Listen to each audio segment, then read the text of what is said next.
ask in an organisation. I think in many of these things I'm going to be preaching to the converted. I think you wouldn't be here if you didn't already understand a lot of these issues. So I will qualify that a lot of this is pitched at quite a high level, but I'm definitely happy to sort of get down into the details once we get to the panel a bit later. So the way I like to phrase it, if I was talking to someone inside the organisation, and a simple question, well, what do you mean by information security? You can get lost in the detail. It's a very technical area. People get very confused and scared by concepts like encryption and all the various technologies that we might employ around security. I like to frame it as a choice, and we make a choice about security either consciously or unconsciously or accidentally, and we make that choice about our information. So if we choose to send a file by an email, we've made a choice about security. That file has been attached to an email. It's now gone through a certain pathway. It may be sitting inside of the email archives at our organisation. It may be sitting at the email archives at the other organisation. And unless you are using a specific form of technology that might provide additional security around that, there are a number of choices that you've made about what you've done with that document. Likewise, if you publish something on the web, if you choose to encrypt something, you've made a choice. Information is always going to sit somewhere between fully open and fully closed. So if you put something on the internet, on a public-facing web page, you've pretty much given it to the world. No matter what kind of legal words you want to put around it, people can get it, people can access it. You can use certain security measures to try and destroy it later, but people are going to have a fairly good access to it. That type of information, though, is really easy to use. I can access it from anywhere. I can get it on my phone. I can tell someone where it is. It's very easy to collaborate with fully open information. If I wanted to make something really, really secure, I might stick it on a USB stick, encrypt the document itself that goes onto the encrypted USB stick, put that USB stick in a safe, get a random person that I don't know to throw it out into the harbour and drop it somewhere I'm never going to find it again. Never, ever, ever going to be found by anyone, and it's completely secure. Also completely useless for collaboration and information sharing. So it is, obviously somewhere along the line we have to get a happy medium, and the trick is finding what that is. And the answer is not easy, but it is going to depend upon what you know about that information. So is security, why does security matter? Information has a value, and that's what it all boils down to. That value is going to change from person to person, from situation to situation. The context changes. So we've got obvious, direct examples of information value. We've seen some of the news stories about the enormous rise of Bitcoin, and so people's private keys about their Bitcoins that they bought back when it was worth 1 cent or whatever the very early days of Bitcoins were, and they stuck those private keys on a hard drive, and then somewhere along the line they got sent to the tip. Someone offered an enormous amount of money to the council to allow them to excavate the tip to find that hard drive, because they all of a sudden Bitcoins are worth $10,000 a Bitcoin. I've got to go get it. So clearly the value of that information has changed over time. Context makes a big difference. And the context of whose information it is and what they use it for. What you see as your personal information, you might think of it as priceless. The amount of impact it would have on your life if your credit card details were stolen, if your passport was stolen, the ongoing repercussions. But there is a very set price on your passport that you can get on the dark web. Those details are worth a set amount of money that people will bid for, and off you go. So value is definitely a component of information. Context plays into that, and it makes the whole decision process a little bit more complex. So surely computers are going to help with this, right? This is the natural indication of a lot of people in the organisations. We have an IT security budget, or we have an IT team. Surely they're going to help us. And the answer to that is yes, of course. Computers are very good with information, but that's also the problem. Computers are really good with information, and they're really helpful at trying to make sure that you can use it. A lot of systems are built from the ground up. The internet was built from the ground up for the purposes of sharing information.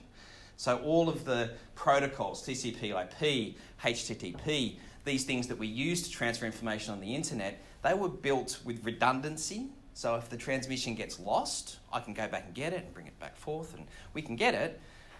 But we've had to bolt on the security aspects onto that afterwards. And like with anything, you've got a beautiful house, you can make an extension on the house.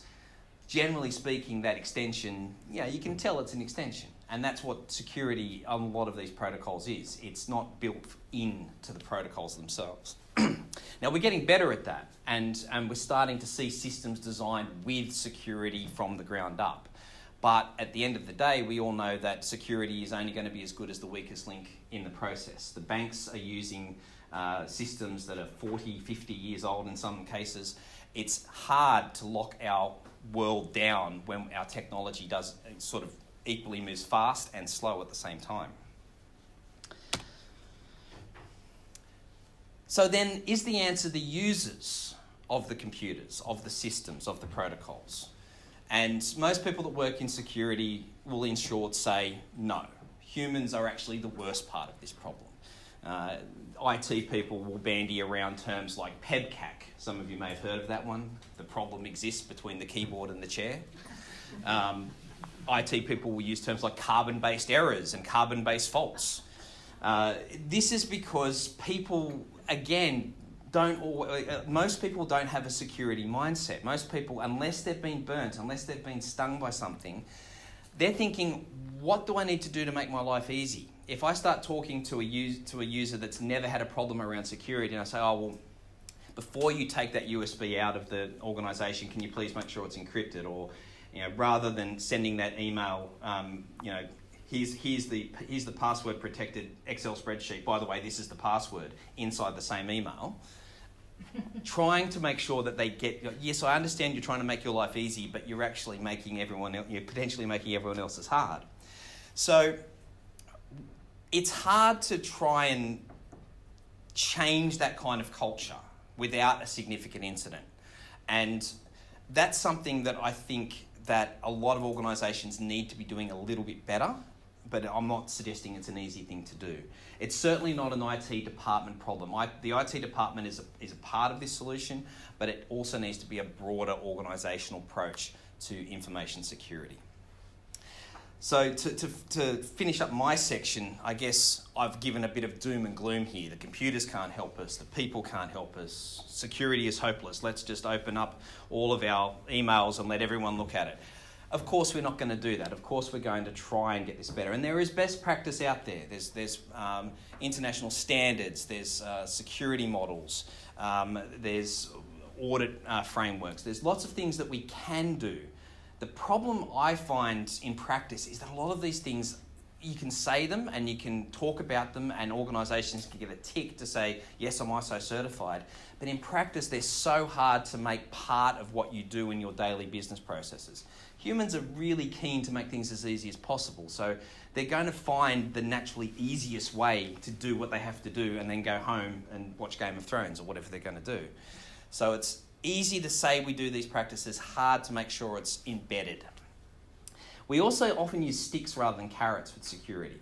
If you do this, you lose your job. If you do this, you get a fine. We see a big stick that's now been brought out with the mandatory breach notification, although no one's really sure how hard that stick's going to hit. It could just be a bit of a weak tap when they finally start swinging it around. We're not really sure. But is this the right way to build a security culture? I don't know. I think maybe we need a bit of a combination of carrots and sticks.